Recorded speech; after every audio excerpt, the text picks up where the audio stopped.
2012년 한 회사가 새 이름을 얻었습니다. 그 이름은 SK하이닉스.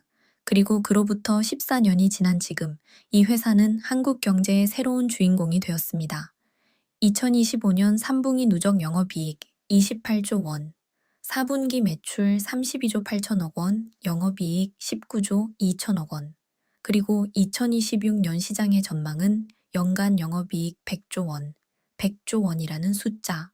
우리나라 정부의 한 해 예산의 약 10분의 1에 해당하는 어마어마한 금액, 그 큰 돈을 한 회사가 1년 동안 벌어들이는 시대가 지금 우리 눈앞에 다가오고 있습니다. 세계 인공지능 메모리 시장에서 SK하이닉스의 위상은 거의 절대적입니다. 고대 역폭 메모리, 줄여서 HBM, 인공지능 시대에 없어서는 안 될 핵심 부품. 그 시장에서 SK하이닉스가 차지하는 점유율은 2025년 1분기 기준으로 약 69%, 세계 1위입니다. 디램 시장 전체에서도 점유율 38%로 세계 1위.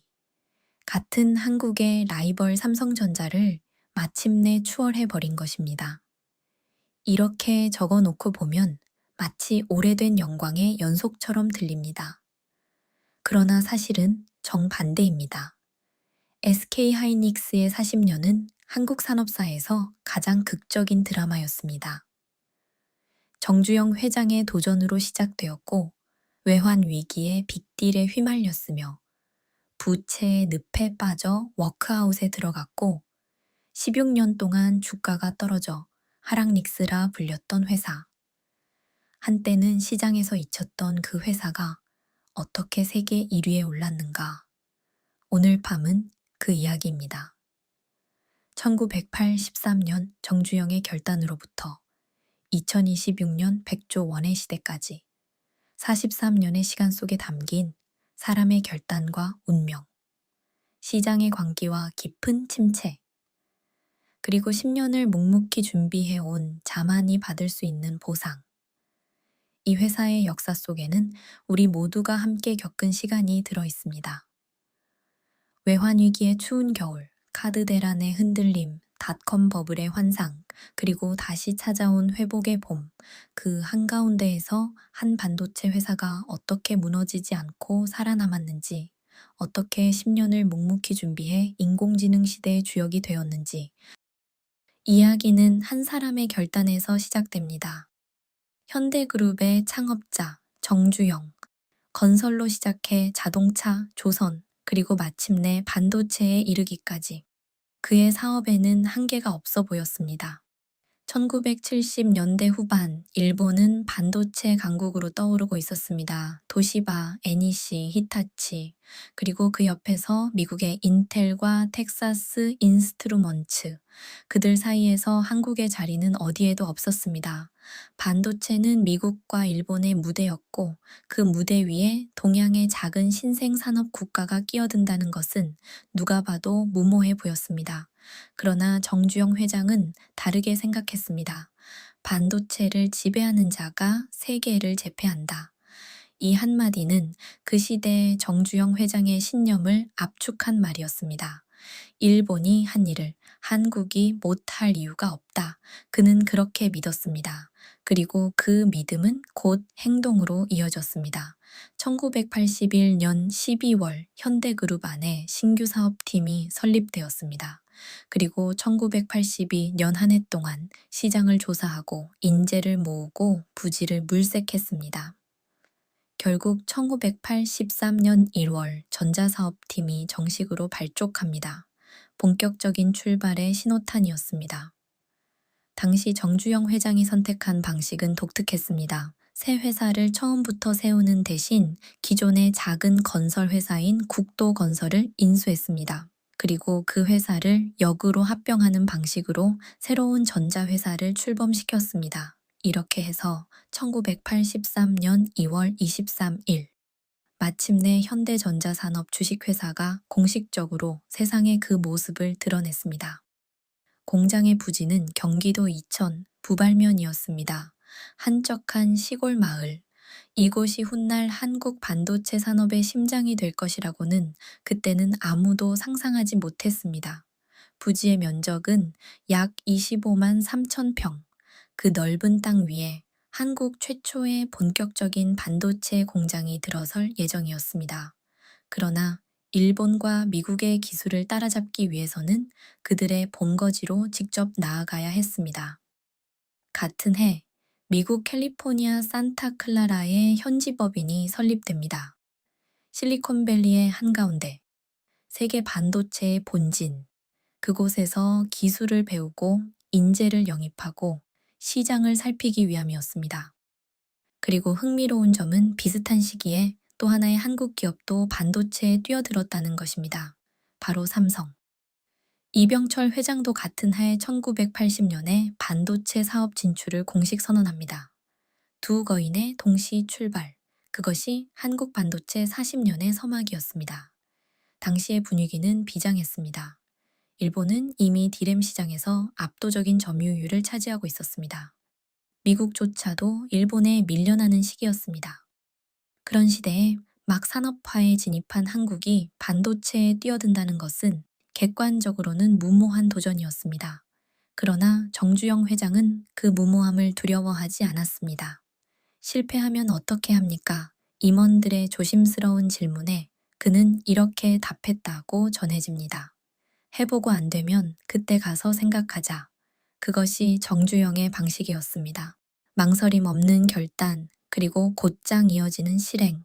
그렇게 한국 반도체의 한 축이 조용히 그러나 단호하게 첫 발을 내디뎠습니다. 설립 직후 회사는 곧바로 어려움에 부딪힙니다. 공장은 짓는 것 자체가 쉽지 않았고 기술은 없었고 인재도 부족했습니다. 그러나 회사는 멈추지 않았습니다. 미국에서 박사 학위를 받은 한국인 엔지니어들을 한 명, 또 한 명 영입했습니다. 그들은 고국으로 돌아와 이천의 외딴 공장에서 세계 반도체 시장을 향한 긴 싸움을 시작합니다. 그것이 SK 하이닉스가 될 회사의 가장 첫 번째 풍경이었습니다. 설립이 곧 성공을 의미하지는 않습니다.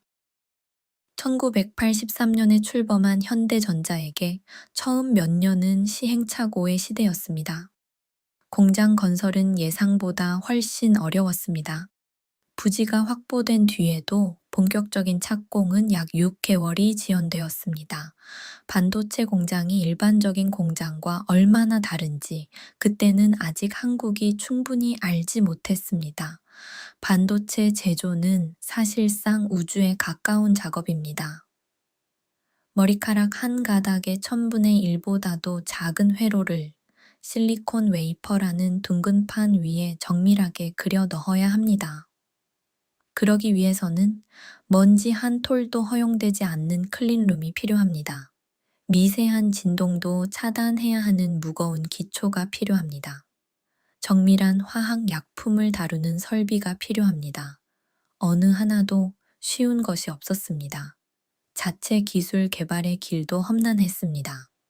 일본은 자국 기업끼리 사실상의 카르텔을 형성하고 있었고 기술 이전을 거의 해주지 않았습니다.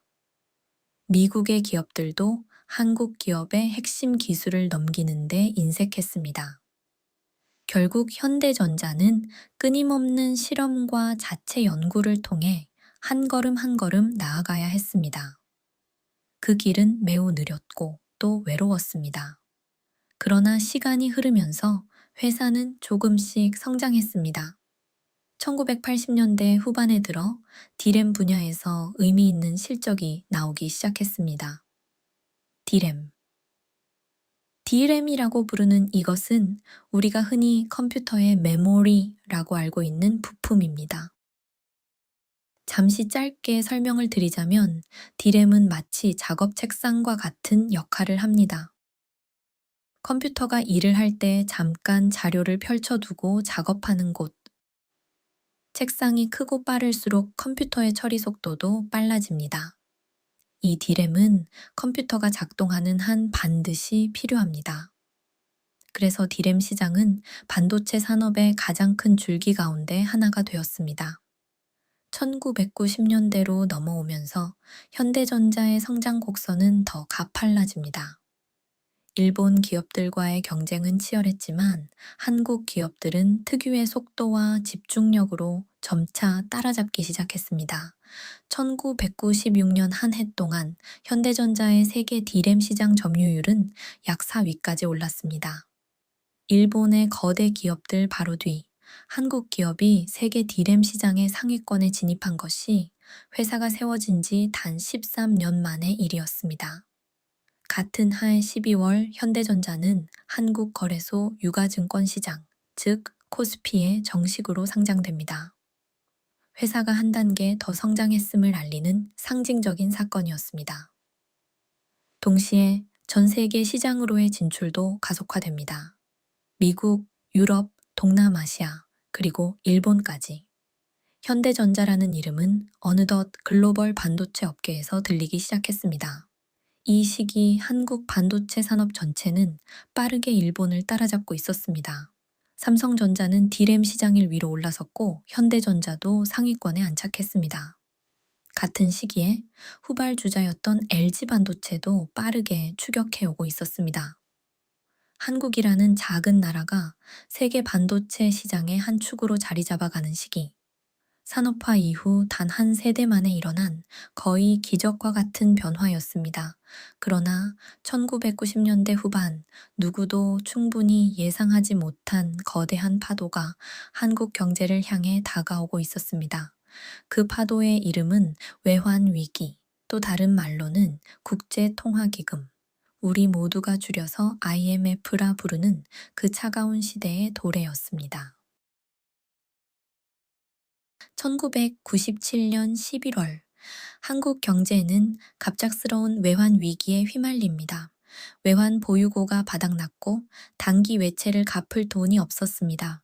환율은 폭등했고 주가는 폭락했습니다. 그리고 마침내 정부는 국제통화기금에 구제 금융을 신청합니다. 우리 모두가 기억하는 그 시대의 시작이었습니다. 그 겨울 거리는 어두웠습니다. 환율은 달러당 1,000원에서 2,000원에 가까운 수준까지 치솟았고 수많은 직장인들이 하루아침에 일자리를 잃었습니다. 부도가 일상이 되었고 평생을 다닌 회사가 사라지는 일이 흔해졌습니다. 그 시대의 분위기는 지금 되돌아보아도 가슴이 무거워지는 풍경입니다. 기업들이 줄지어 무너지기 시작했습니다. 한보, 기아, 진로, 혜택.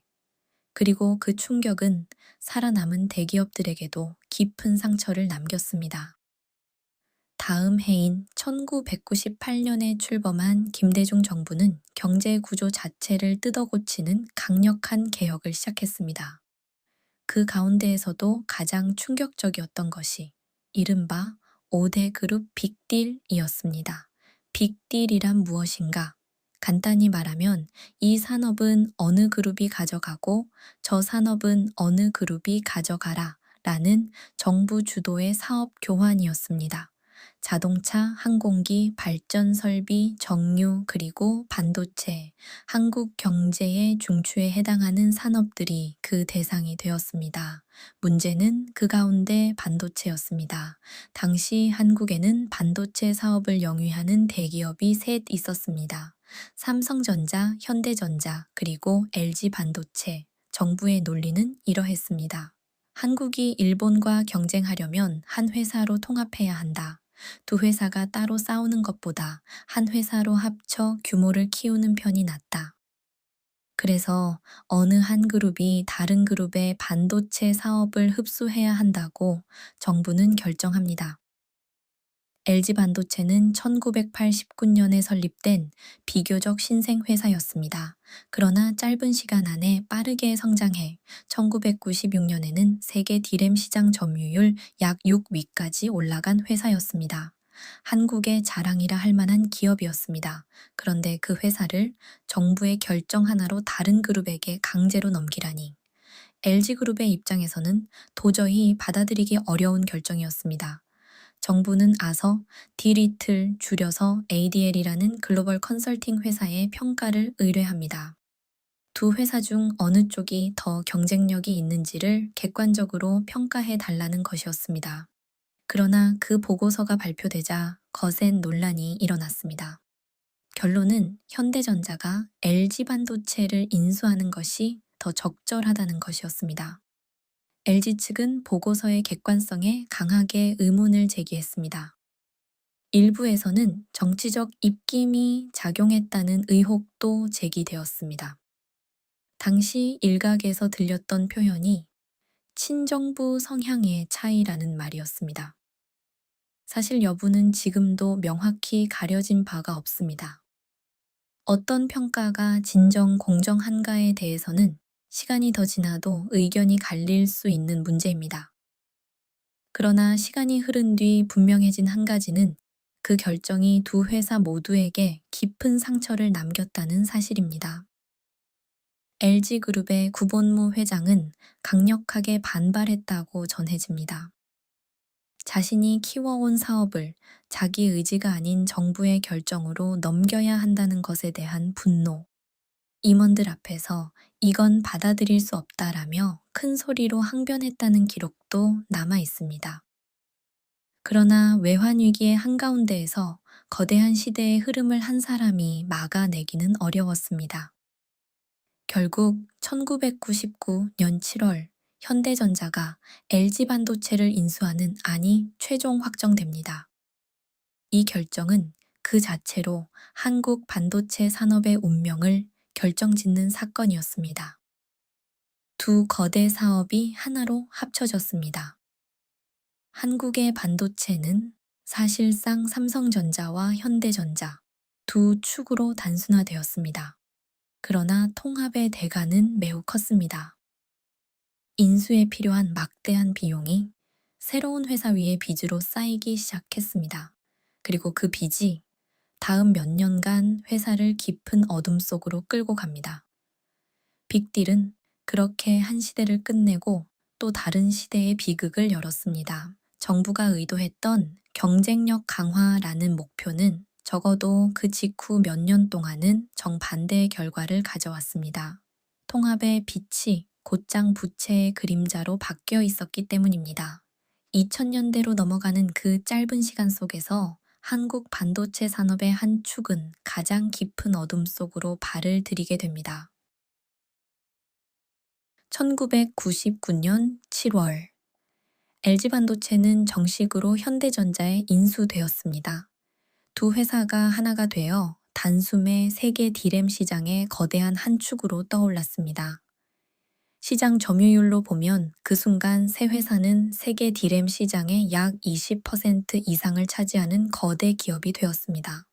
일본의 어느 기업보다도 컸고 미국의 어느 기업보다도 컸습니다.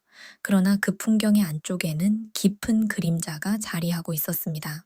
인수 자체에 들어간 금액이 거대했고 그 자금의 상당 부분이 빚으로 충당되었기 때문입니다. 자체 보유한 현금만으로는 거대한 회사를 사들일 수 없었습니다. 그래서 은행에서 막대한 돈을 빌렸고 회사채를 대규모로 발행했습니다.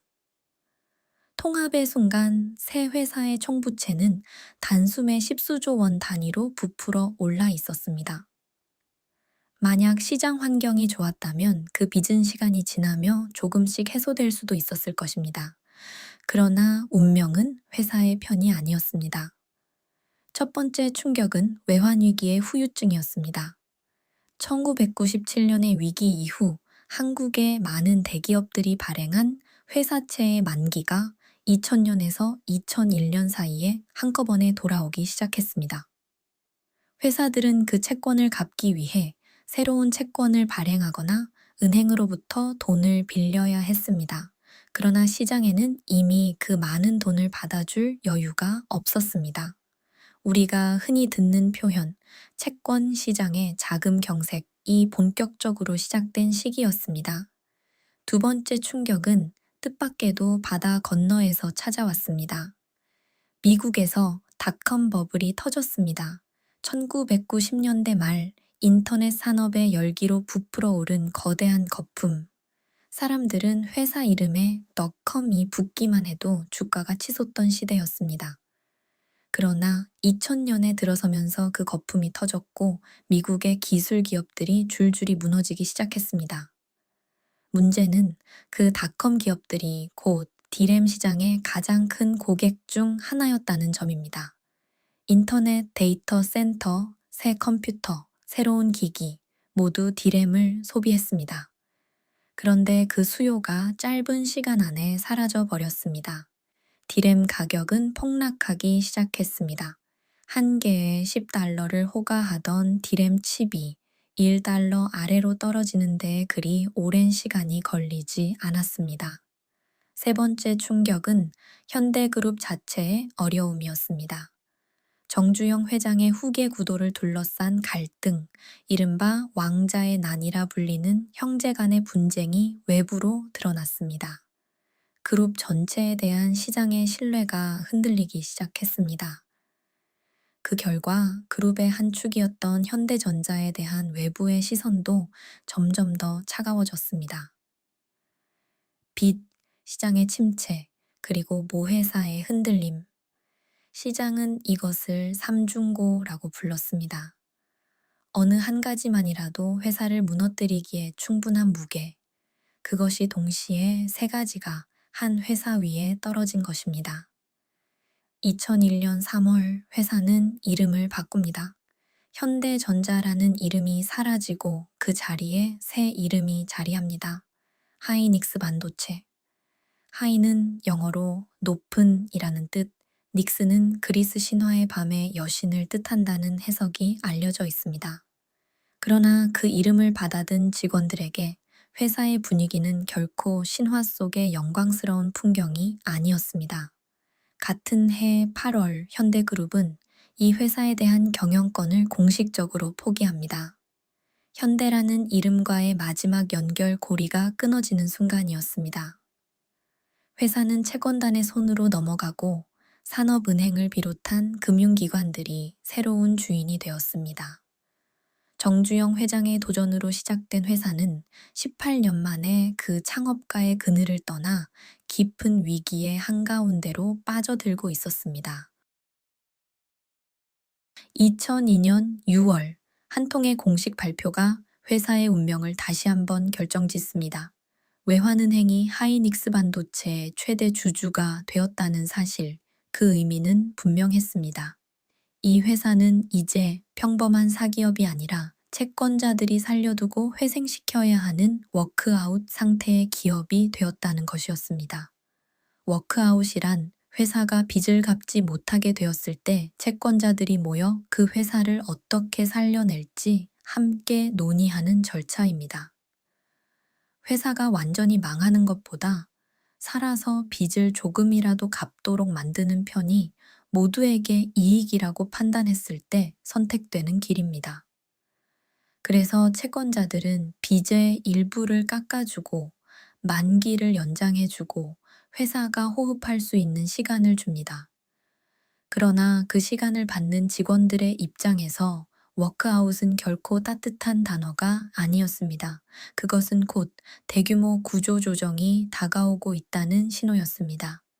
인력 감축, 임금 동결, 자산 매각, 그 모든 것이 워크아웃의 이름 아래에서 진행되어야 했습니다. 당시 하이닉스 반도체의 직원 수는 한때 2만 명을 훌쩍 넘었습니다. 그 거대한 조직이 한꺼번에 위기에 빠진 것입니다.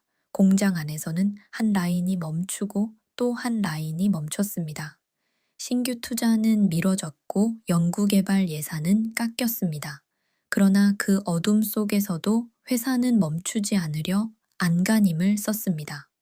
가장 큰 위기는 외부에서 들려오는 매각설이었습니다. 채권자들과 일부 정책 이반자들 사이에서 이 회사는 외국 기업에 팔아버리는 편이 낫지 않은가라는 목소리가 흘러나오기 시작했습니다. 그 시기 가장 자주 거론된 이름이 미국의 마이크론이었습니다. 마이크론은 당시 한국 시장 진출을 모색하고 있었고 어려움에 빠진 한국 기업을 인수할 기회를 노리고 있었습니다. 협상이 진행되었고 매각이 임박했다는 보도가 잇따랐습니다. 만약 그 협상이 성사되었다면 우리가 지금 알고 있는 SK하이닉스는 존재하지 않았을 것입니다. 한국 반도체 산업의 한 축이 통째로 미국으로 넘어갔을 것입니다. 그러나 결정적인 순간 협상은 깨졌습니다. 가격 조건, 고용 보장 조건, 그리고 무엇보다 회사 내부의 깊은 반발. 직원들과 일부 경영진은 이 회사를 외국에 팔 수는 없다는 입장을 분명히 했습니다. 그들에게 하이닉스 반도체는 단순한 일자리가 아니었습니다. 그것은 그들이 청춘을 바쳐 만들어 온 한국 반도체의 한쪽 기둥이었습니다. 매각이 무산된 뒤 회사 안에서는 새로운 결의가 자리 잡습니다. 팔리지 않으려면 우리 힘으로 살아남아야 한다. 그 말이 사내에 조용히 퍼져나갔습니다. 그리고 그 결의는 곧 한 가지 거대한 프로젝트로 연결됩니다. 이름하여 블루칩 프로젝트. 한국 반도체 역사상 가장 극적인 부활의 시작점이었습니다. 워크아웃의 시대는 회사 입장에서는 어둠의 시대였습니다. 그러나 그 어둠 속에서 직원들은 가장 깊은 곳에 있던 자신의 힘을 발견하기 시작했습니다. 우리는 더 이상 누구의 자식도 아닌 우리 자신의 힘으로 일어서야 한다. 2001년에서 2003년 사이 회사 안에서는 외부에 거의 알려지지 않은 한 프로젝트가 조용히 진행되고 있었습니다. 사내에서는 그것을 블루칩 프로젝트라 불렀습니다. 또 다른 이름으로는 150 작전이라고도 했습니다. 블루칩이란 본래 주식시장에서 우량주를 가리키는 말입니다. 그러나 이 회사에서는 그 단어가 다른 뜻을 가졌습니다. 부도 위기에 몰린 회사가 다시 시장에서 인정받는 우량 기업이 되겠다는 의지, 그 의지를 한 단어에 담은 이름이었습니다. 기술적인 목표는 매우 구체적이었습니다. 0.15 마이크론 공정, 당시 가장 앞선 기술이었습니다. 이 공정을 통해 만들어지는 D램은 그 이전 세대보다 더 작고, 더 빠르고, 더 효율적이었습니다. 만약 이 공정에서 성공한다면 회사는 다시 한번 시장의 일선에 설 수 있었습니다. 그러나 문제는 그 공정을 안정적으로 가동할 수 있을 만큼의 수율을 확보하는 일이었습니다. 수율이란 만들어진 칩 가운데 정상 제품이 차지하는 비율을 뜻합니다. 만약 100개의 칩을 만들었는데 그 가운데 50개만 제대로 동작한다면 수율은 50%입니다. 반도체 산업에서 수율은 곧 이익을 결정하는 가장 중요한 숫자입니다. 새로운 공정의 초기 수율은 매우 낮았습니다. 회사는 한 가지 목표를 세웠습니다. 100일 안에 수율 50%를 달성하자. 그래서 이 작전의 이름이 150이 되었습니다. 100일 50%. 듣기에는 단순하지만 현실에서는 거의 불가능에 가까운 도전이었습니다. 그 100일 동안 이천 공장의 풍경은 잊을 수 없는 것이었습니다. 엔지니어들은 새벽까지 클린룸에 머물렀습니다. 어떤 조건에서 수율이 좋아지는지, 어떤 변수가 결과를 좌우하는지 끊임없이 실험하고 또 실험했습니다. 작은 변화 하나가 큰 차이를 만들어냈고 한 가지를 고치면 또 다른 문제가 드러났습니다. 그러나 누구도 멈추지 않았습니다. 회사는 이 시기를 함께 견디기 위해 노사불이라는 표현을 사내에 내걸었습니다. 노사가 둘이 아니다. 회사와 직원은 하나다. 그 말은 단순한 구호가 아니었습니다. 직원들은 무급 휴직에 동참했습니다. 노조 또한 임금 동결을 받아들였습니다. 임원들은 자신의 자가용을 줄이고 출장 경비를 줄였습니다. 모두가 자신이 할 수 있는 만큼의 희생을 감수하고 있었습니다. 그 어둠과 인내의 100일이 지난 뒤 회사는 마침내 수율 50%를 넘어섰습니다. 0.15 마이크론 공정이 안정화되었고 그 위에서 생산되는 D램의 품질과 원가가 단숨에 시장의 일선으로 올라섰습니다. 그것은 거의 기적과도 같은 성과였습니다. 이 성과는 곧 시장에서의 회복으로 이어졌습니다. D램 가격이 조금씩 회복되기 시작했고 회사의 매출은 다시 늘어났습니다. 영업 적자는 줄어들었고 일부 분기에는 흑자로 돌아서기까지 했습니다. 시장은 놀랐습니다. 팔리기 직전이었던 그 회사가 어떻게 이렇게 빨리 살아났나? 답은 분명했습니다.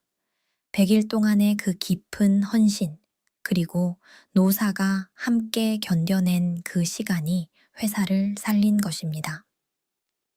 블루칩 프로젝트는 단순한 기술 프로젝트가 아니었습니다. 그것은 한국 반도체의 자존심을 다시 일으켜 세운 일종의 정신적 부활이었습니다. 외국에 팔리지 않고도 우리 힘으로 살아남을 수 있다. 그 사실을 이 회사는 자신과 한국 산업 전체에 증명해 보였습니다. 그러나 살아남았다고 해서 곧장 빛이 들어오는 것은 아니었습니다. 그 다음 10년은 또 다른 의미에서 길고 깊은 어둠의 시기였습니다. 시장에서는 이 회사를 새로운 별명으로 부르기 시작했습니다. 하락닉스, 그 별명이 따라붙는 길고 외로운 시간이 시작되고 있었습니다. 2001년 즈음부터 2011년 즈음까지 약 10년 동안 하이닉스 반도체의 주가는 시장에서 매우 독특한 흔적을 남깁니다. 회사는 살아남았고 영업은 일부 회복되었지만 주가만은 좀처럼 오르지 못했습니다. 오히려 길고 완만한 하락이 이어졌습니다. 그래서 일부 투자자들 사이에서 회사에는 자조적인 별명이 붙기 시작했습니다. 하락닉스, 하이닉스의 하이가 내려간다는 뜻의 하락으로 바뀐 별명이었습니다. 그 별명은 한 가지 농담만은 아니었습니다. 실제로 그 시기 회사의 주가를 장기적으로 따라가 보면 추세선의 기울기는 사실상 마이너스에 가까웠습니다. 한국 증시의 다른 대형 우량주들과 비교했을 때 매우 보기 드문 풍경이었습니다. 같은 산업 안에서 함께 경쟁하는 삼성전자의 주가는 계속 오르고 있었기에 그 대비는 더욱 또렷했습니다. 여기에 더해 이 시기 회사는 한 가지 매우 특수한 사건을 겪습니다. 바로 대규모 감자입니다. 감자란 자본금을 줄이는 절차를 뜻합니다. 회사가 누적된 손실을 정리하고 재무 구조를 다시 짜기 위해 기존 주주들이 가진 주식의 수를 일정 비율로 줄여버리는 일입니다. 이 과정에서 기존 주주들은 자신의 의지와 상관없이 보유한 주식의 일부를 잃게 됩니다. 워크아웃 과정에서 하이닉스 반도체는 매우 큰 비율의 감자를 단행해야 했습니다. 일반적인 한국 대기업의 역사에서는 보기 드문 사례였습니다. 이는 곧 기존 주주들 입장에서는 막대한 손실이 이미 확정되어 있었음을 뜻합니다. 그 트라우마는 오래 갔습니다. 그 시기 회사를 들고 있던 사람들에게 이 회사는 한 번 대인 회사였습니다. 20년 동안 디램 시장 자체도 매우 험난했습니다. 디램 시장은 본래 호황과 불황이 매우 빠르게 반복되는 산업입니다. 한 해 가격이 폭등하다가 다음 해 갑자기 절반 이하로 떨어지는 일이 흔하게 일어났습니다. 이런 사이클은 자본력이 약한 기업들에게는 치명적이었습니다. 한 사이클의 불황을 견디지 못해 시장에서 사라지는 회사들이 적지 않았습니다. 실제로 이 시기에 세계 디램 시장에서는 큰 정리가 벌어졌습니다. 독일의 키몬다는 파산했고 일본의 엘피다도 흔들리다 결국 미국의 마이크론에 인수되었습니다. 일본의 디램 산업 전체가 사실상 마지막 막을 내리는 시기였습니다. 한국 입장에서는 경쟁자가 줄어드는 좋은 흐름이었지만 그 와중에 한국의 두 회사 가운데 한 곳도 여전히 어려움 속에 있었습니다. 이 시기 회사는 몇 차례에 걸쳐 새 주인을 찾으려 시도합니다. 채권단은 이 회사를 계속 들고 있을 수 없었고 누군가에게 매각해 빚을 회수해야 했습니다. 한국의 여러 대기업이 인수 후보로 거론되었습니다. 한 차례 또 한 차례. 그러나 그때마다 협상은 결렬되었습니다. 가격이 맞지 않거나 인수 측이 자신의 사정으로 발을 빼거나 시장 환경이 갑자기 나빠지거나 어느 쪽이든 인수는 성사되지 않았습니다. 20년의 시간을 한 줄로 요약하면 이렇게 말할 수 있을지 모릅니다. 회사는 살아 있었지만 누구의 사랑도 받지 못했다. 시장도, 투자자도, 잠재적 인수자도 모두가 이 회사를 바라보면서 미래를 그려 내기 어려워했습니다. 그리고 그것은 회사에 몸담은 사람들에게도 깊은 그늘로 남았습니다.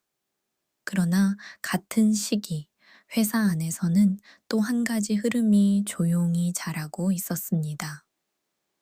직원들은 어려움 속에서도 기술을 놓지 않았습니다. 새로운 메모리 기술에 대한 연구, 새로운 공정에 대한 실험, 누구도 알아주지 않는 그 작은 노력들이 회사 안에서 끈질기게 이어졌습니다. 그 가운데 한 줄기 연구가 훗날 세계 인공지능 시대의 운명을 바꾸어 놓게 됩니다. 그러나 그 이야기를 하기 위해서는 먼저 한 사람의 결단을 이야기해야 합니다. 2012년 시장이 가장 흔들리던 그 시기에 한 그룹의 회장이 내린 거대한 결단, 그 결단으로부터 회사의 운명은 다시 한번 거대한 전환을 맞이하게 됩니다. 2012년 한국 재계의 한 구석에서 어떤 결단이 조용히 내려지고 있었습니다. SK그룹의 회장 최태원. 그는 당시 자신의 그룹의 미래를 깊이 고민하고 있었습니다. SK는 그때까지 통신과 정유 그리고 화학을 중심으로 성장해온 그룹이었습니다. 그러나 그는 그것만으로는 미래의 한 세대가 부족하다고 느끼고 있었습니다. 그의 시선이 향한 곳은 반도체였습니다. 그러나 그 시점 반도체 시장은 깊은 침체에 빠져 있었습니다. 디램 가격은 다시 한번 폭락의 한가운데에 있었고 글로벌 디램 업체들의 실적은 줄줄이 적자였습니다. 가장 큰 손실을 보고 있는 회사 중 하나가 바로 시장에서 하락 닉스라 불리고 있던 그 회사. 그 회사를 그는 사겠다고 결정합니다. 시장은 놀라운 반, 의구심 반으로 그 결정을 받아들였습니다. 왜 굳이? 많은 사람이 그렇게 물었습니다. 빚이 많은 회사, 주가가 10년째 빠지고 있는 회사, 디램 시장 자체가 흔들리는 시기. 그 모든 부정적 요소가 한자리에 모인 순간에 거대한 그룹의 회장이 굳이 그 회사를 인수하겠다고 나섰습니다. 일부 신문은 위험한 베팅이라고 평했고 일부 애널리스트는 SK그룹의 전체 신용도가 흔들릴 것이라고 우려했습니다. 그러나 최태원 회장의 결심은 단단했습니다. 그가 그 결심에 이른 배경에는 그의 가문이 오랫동안 품어온 한 가지 꿈이 있었습니다.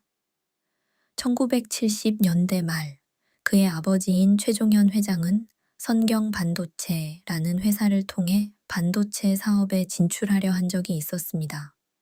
1978년 미국 회사와의 합작으로 설립된 작은 반도체 회사.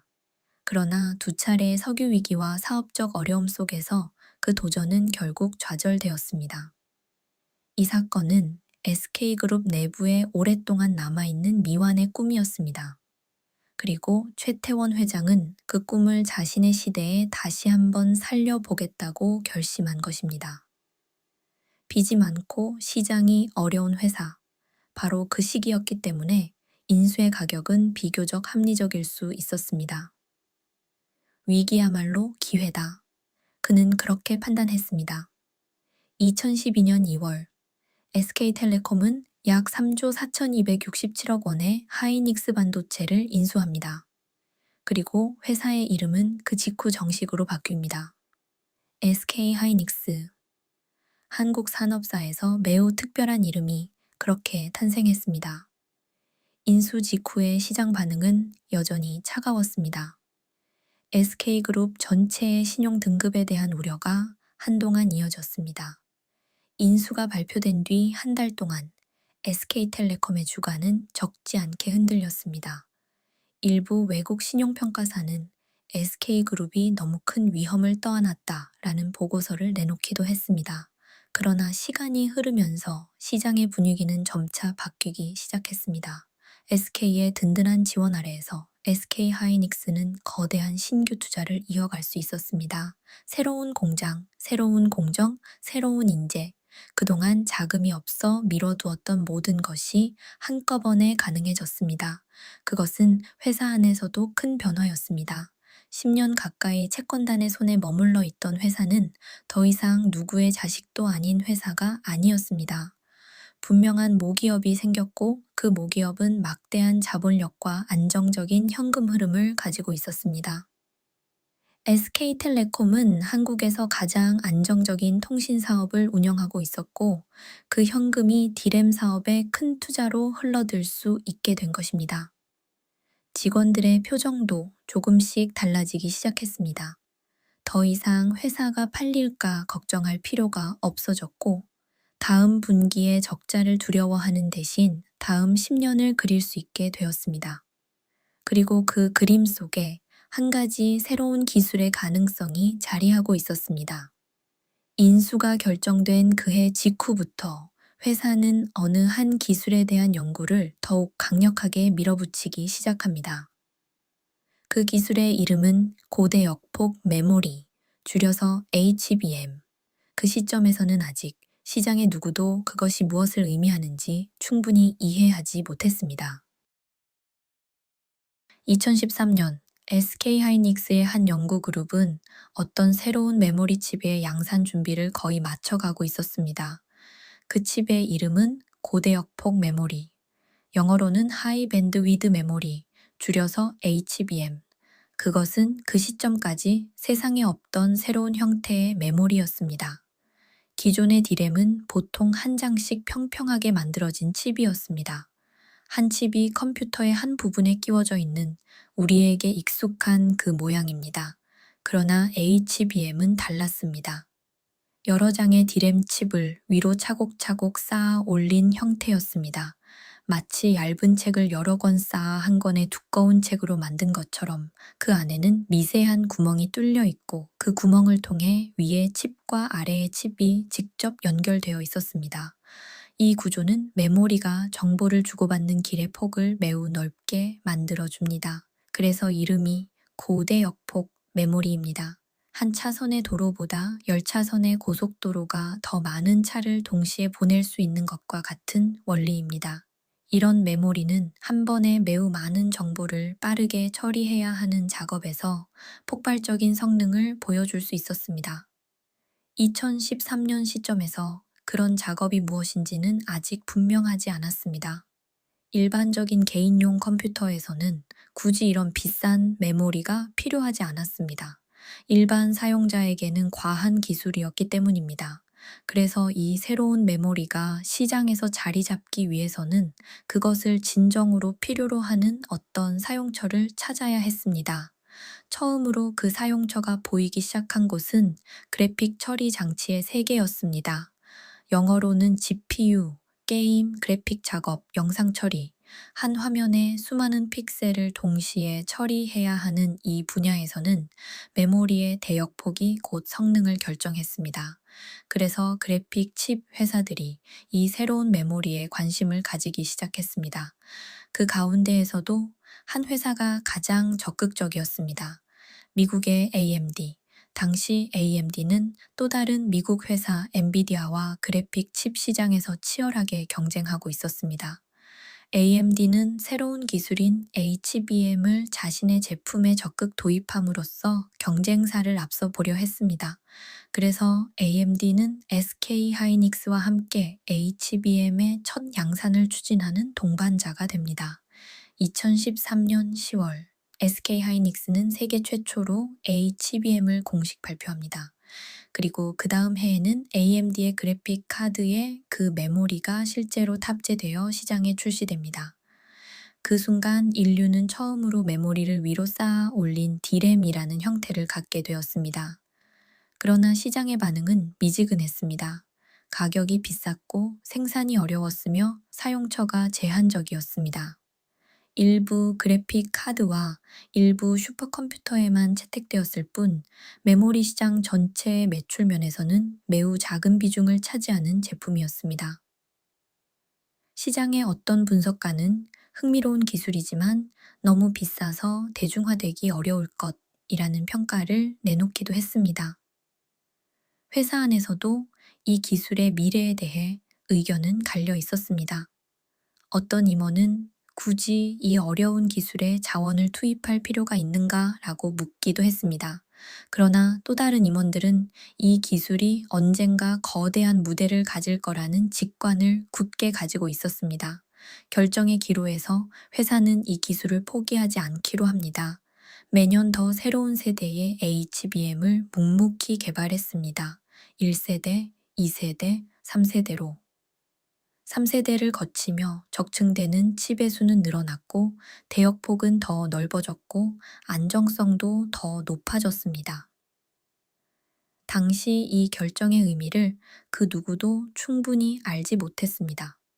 시장의 누구도, 회사 내부의 많은 사람들도.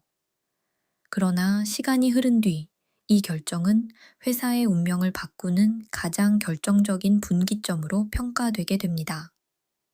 10년 후 인공지능이라는 거대한 흐름이 다가왔을 때 이미 준비를 마치고 있었던 회사는 단 하나뿐이었기 때문입니다. 미래는 그렇게 조용히 한 회사의 연구실 안에서 자라고 있었습니다.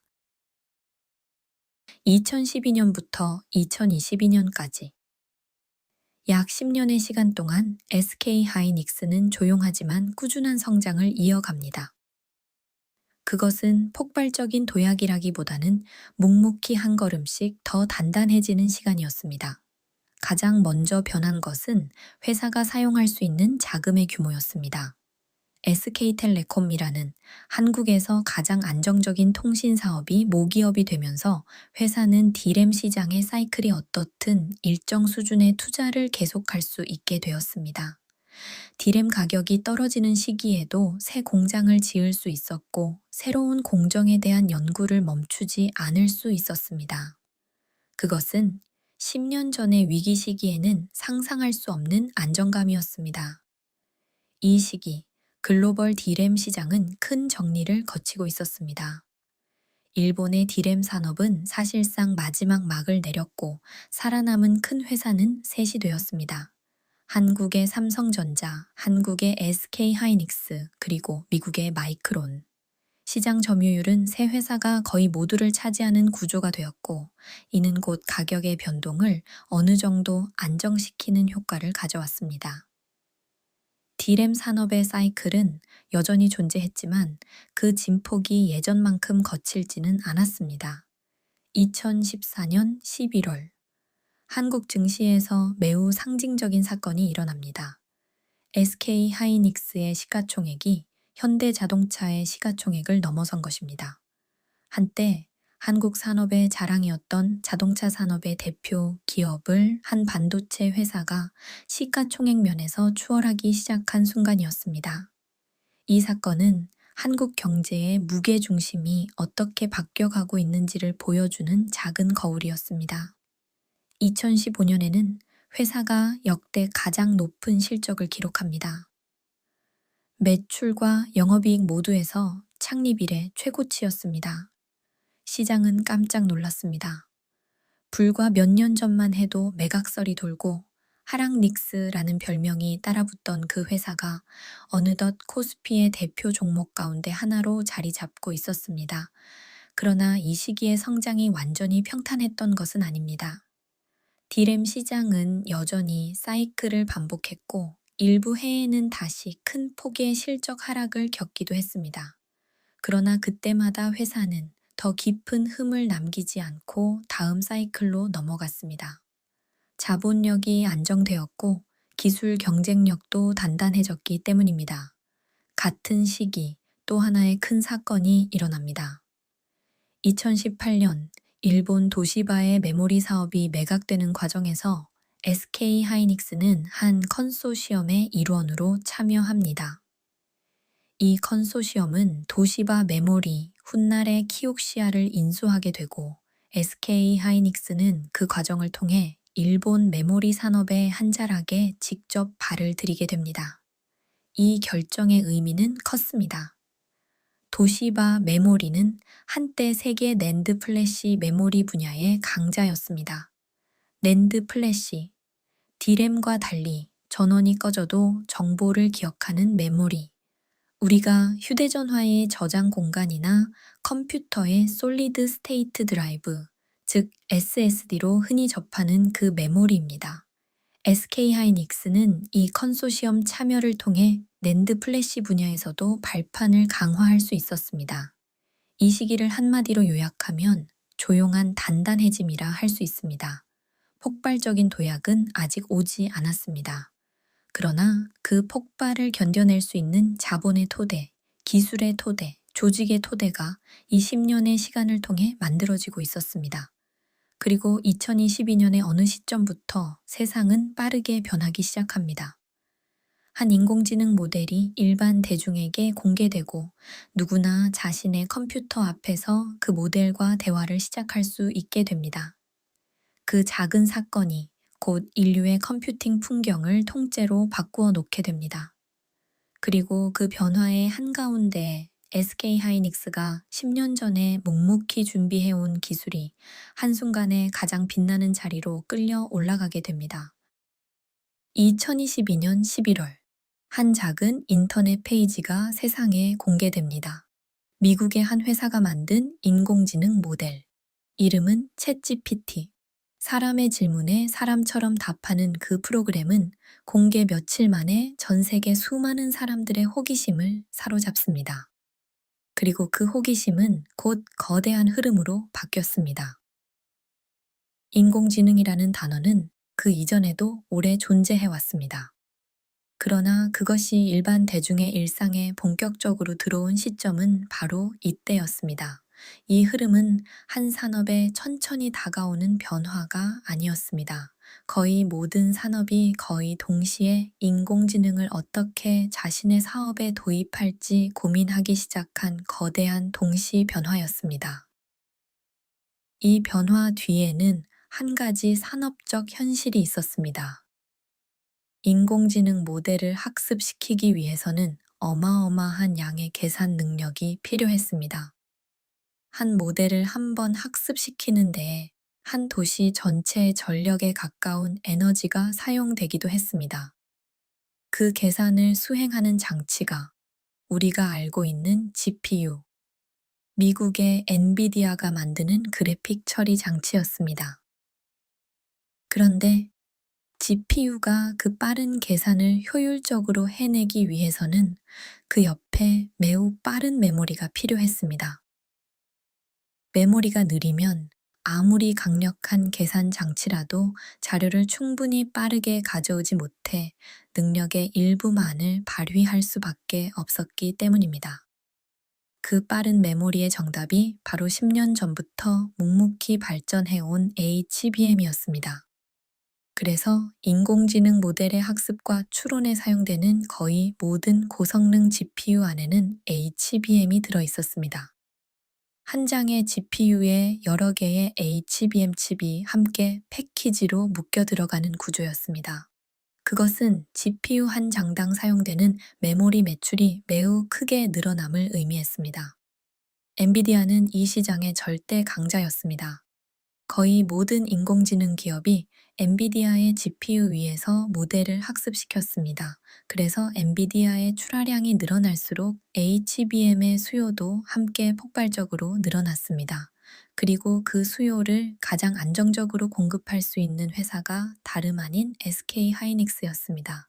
회사는 이 시기 결정적인 의미를 가지는 한 가지 자리를 차지합니다. 엔비디아의 인공지능 가속기에 사용되는 HBM의 가장 큰 공급사, 그 자리에 올라선 것입니다. 경쟁사 삼성전자는 이 분야에서 한 박자 늦었습니다. 일부 제품에서 엔비디아의 까다로운 품질 인증을 통과하는 데에 어려움을 겪고 있었습니다. SK하이닉스는 10년 동안 묵묵히 다듬어 온 기술 덕분에 그 인증을 가장 빠르게 통과할 수 있었습니다. 그 결과는 시장에서 거의 즉시 숫자로 나타났습니다. 2023년 후반부터 SK하이닉스의 HBM 매출은 분기마다 거의 2배에 가깝게 늘어났습니다. 단가는 일반 디램의 몇 배에 달했고 영업이익률은 다른 메모리 제품을 훨씬 웃돌았습니다. 그것은 회사가 그동안 한 번도 경험해 보지 못한 종류의 호황이었습니다. 시장은 빠르게 이 변화의 의미를 알아차렸습니다. 2023년 한 해 동안 SK 하이닉스의 주가는 큰 폭으로 상승합니다. 2024년에 들어서면서 그 상승세는 더 가팔라졌고 시가총액 순위는 한국 증시 안에서 빠르게 위로 올라갔습니다. 한때 하락닉스라는 별명이 따라붙던 회사는 이제 한국 경제의 새로운 중심으로 본격 떠오르고 있었습니다. 이 변화는 단순히 한 회사의 이야기가 아니었습니다. 한국 경제 전체의 풍경을 다시 그리는 사건이었습니다. 자동차, 조선, 철강, 화학, 한국을 떠받치던 전통 산업들 옆에 이제 인공지능 메모리라는 새로운 거대한 기둥이 자리 잡고 있었습니다. 그리고 그 기둥의 이름은 SK 하이닉스였습니다. 그러나 진짜 이야기는 이제부터였습니다. 2024년에서 2025년으로 넘어가면서 회사는 한 번도 가본 적 없는 영역으로 발을 들여놓게 됩니다. 그것은 한국 메모리 산업의 역사상 처음 있는 일이었습니다. 2024년에서 2025년으로 이어지는 그 시간 동안 SK 하이닉스에는 한국 산업세 길이 남을 일들이 차례차례 일어납니다. 그 가운데 가장 상징적인 사건은 한 통의 실적 발표였습니다.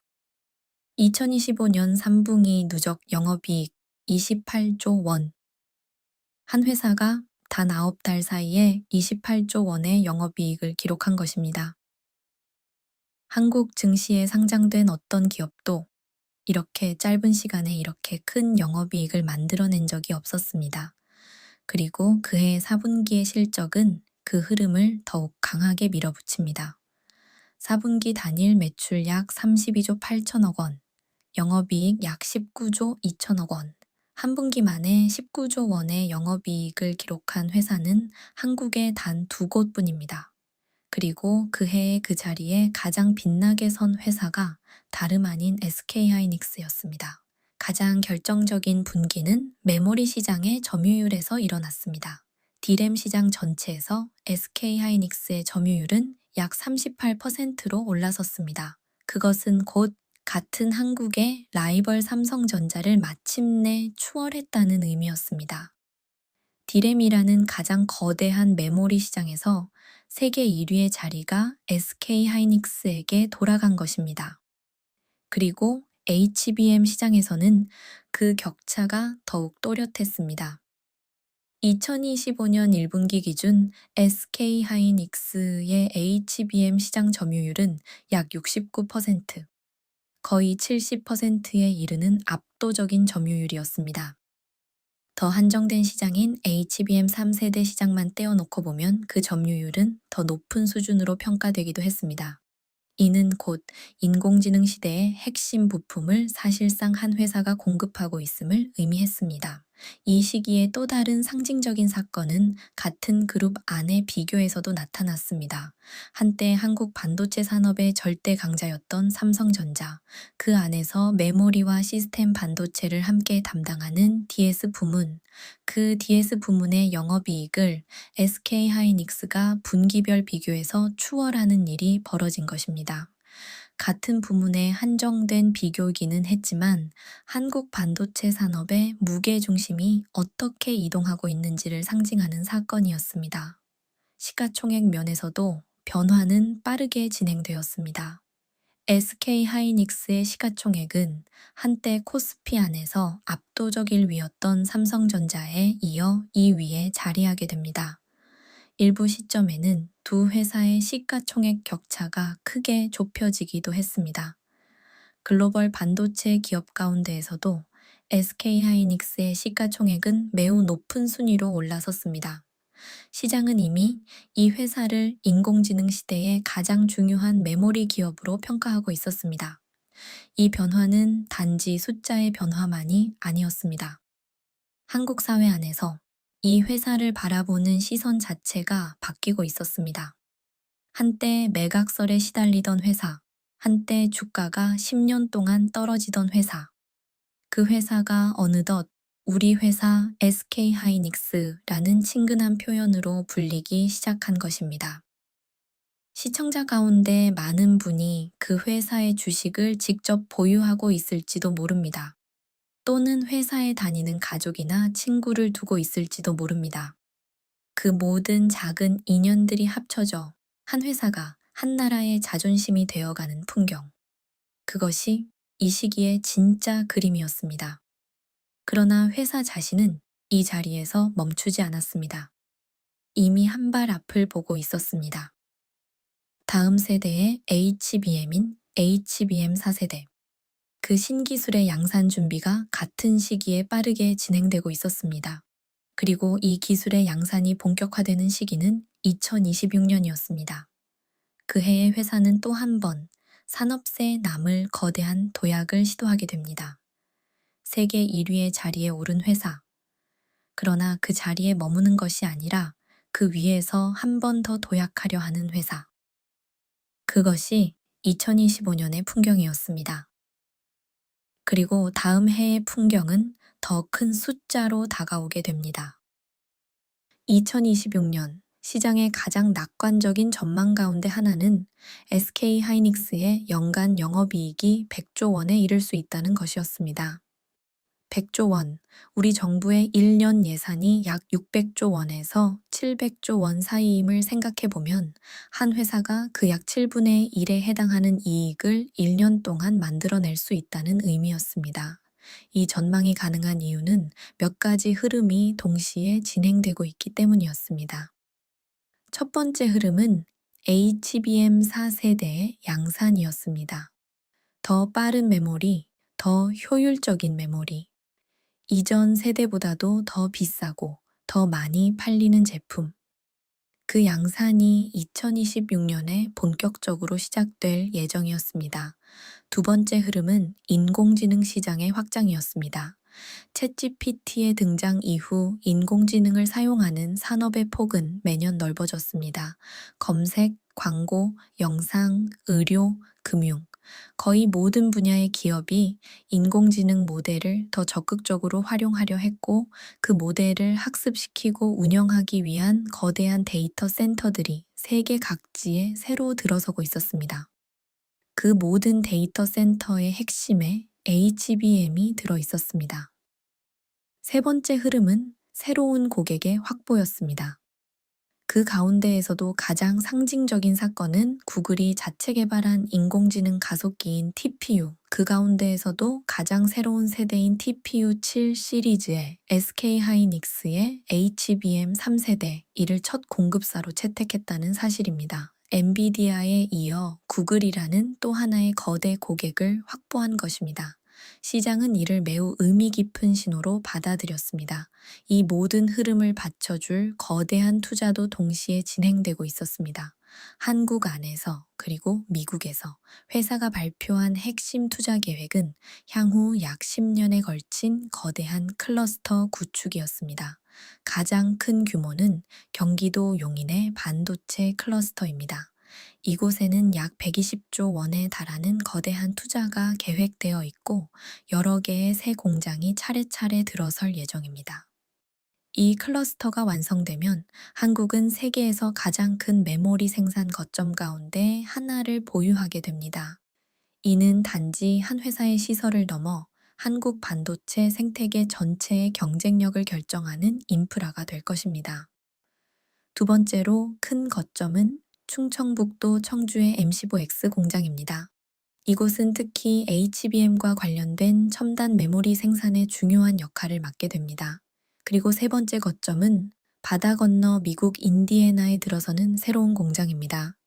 미국 안에서 첨단 메모리 패키징 사업을 직접 수행함으로써 미국 정부와 미국 고객들의 정책적 요구에 부응하는 동시에 미국 시장에 더 가깝게 접근하려는 전략입니다. 이 모든 그림은 한 가지 표현으로 요약할 수 있습니다. 인공지능 메모리 슈퍼사이클. 사이클이라는 단어가 본래는 호황과 불황이 반복되는 현상을 가리키지만 이번에는 그 진폭과 길이 자체가 다른 차원이라는 평가가 많았습니다. 일시적인 호황이 아니라 한 산업이 새 시대로 들어선 구조적인 변화. 그 한가운데에 SK 하이닉스가 가장 좋은 자리를 차지하고 있었습니다. 물론 모든 전망이 그대로 실현될지는 시간이 흘러야 알 수 있는 일입니다. 인공지능 투자 사이클이 갑자기 둔화될 가능성도 있고 경쟁사들의 추격이 더 빨라질 가능성도 있습니다. 거시 경제의 위기, 지정학적 갈등, 새로운 기술의 등장, 어느 것도 단언하기 어렵습니다. 그러나 적어도 지금 이 시점에서 시장이 그리고 있는 가장 그럴듯한 그림 안에서 SK 하이닉스의 자리는 매우 빛나는 자리에 있습니다.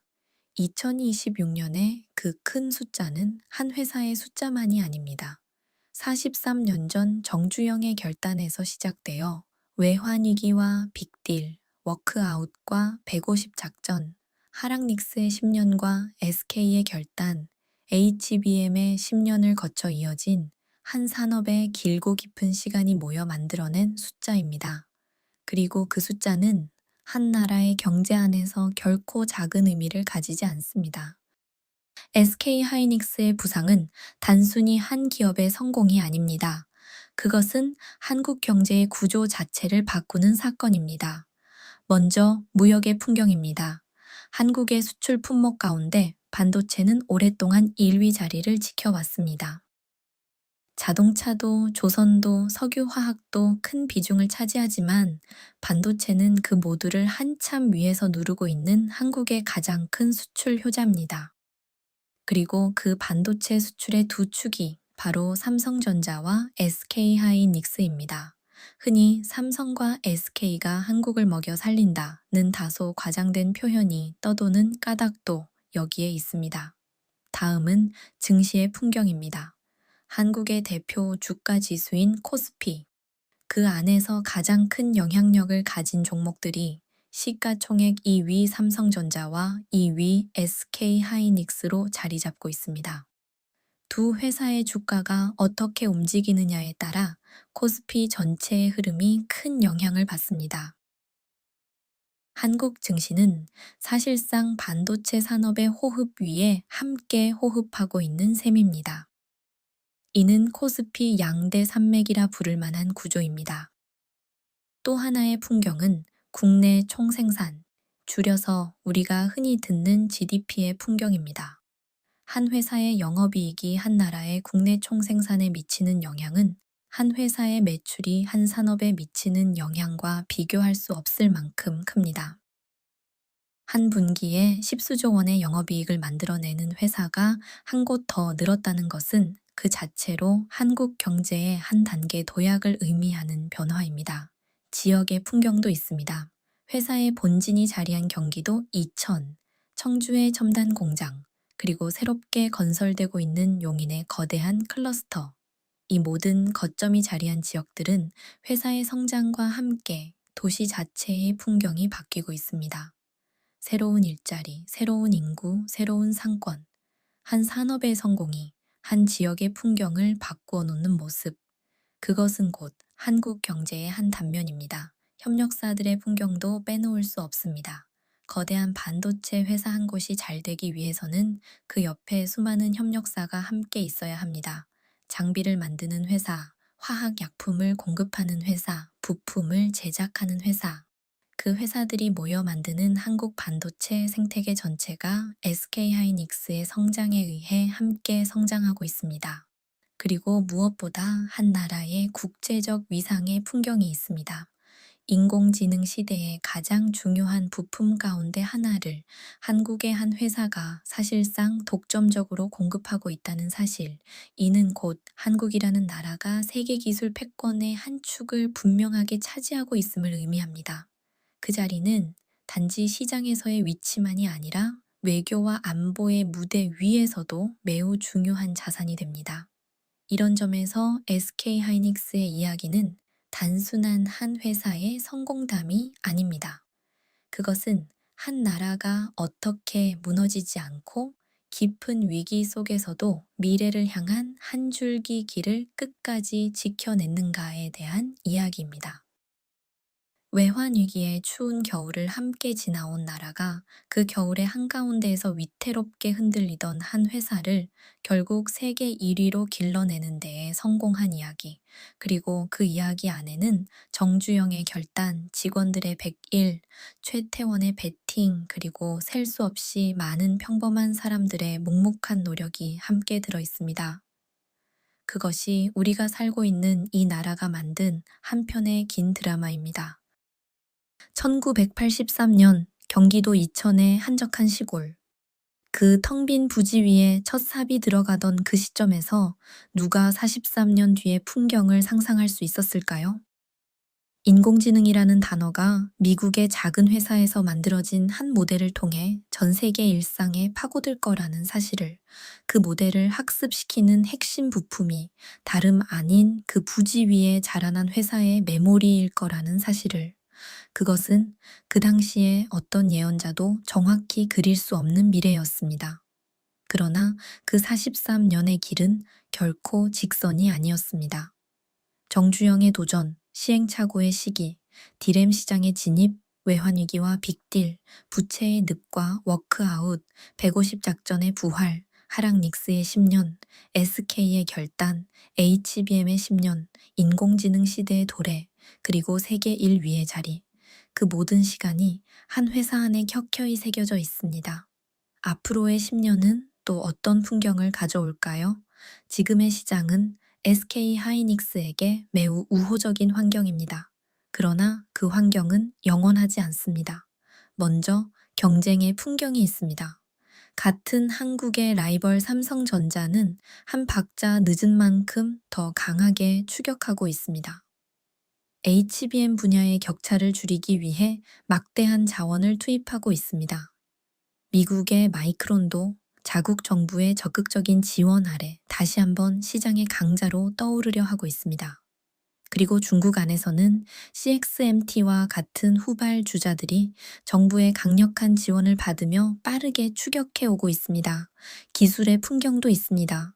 메모리 산업은 기술의 변화가 가장 빠른 분야 가운데 하나입니다. 한 세대의 기술이 그 다음 세대로 넘어가는 데에 걸리는 시간은 보통 2년에서 3년 사이입니다. 그 매번의 전환에서 한 번이라도 뒤처지면 시장의 일선에서 빠르게 멀어질 수 있습니다. 회사는 매년 새로운 기술을 자신의 손으로 먼저 만들어내야 하는 과제 앞에 서 있습니다. 그리고 거시의 풍경이 있습니다. 인공지능 투자 사이클의 둔화 가능성, 미국과 중국의 무역 갈등, 새로운 산업 정책. 어느 하나도 한 회사의 통제 안에 있지 않은 변수들입니다. 회사는 이 변수들 위에서 자신의 일을 묵묵히 해 나가야 합니다. 앞으로의 10년이 어떤 모습일지 우리는 아직 알지 못합니다. 그러나 그 길의 한가운데 SK 하이닉스가 자리하리라는 것은 이 이야기를 따라온 우리가 어느 정도 확신할 수 있는 일입니다. 오늘의 이야기는 여기까지입니다. 편안한 밤 보내세요. 월스트리트 자장가였습니다.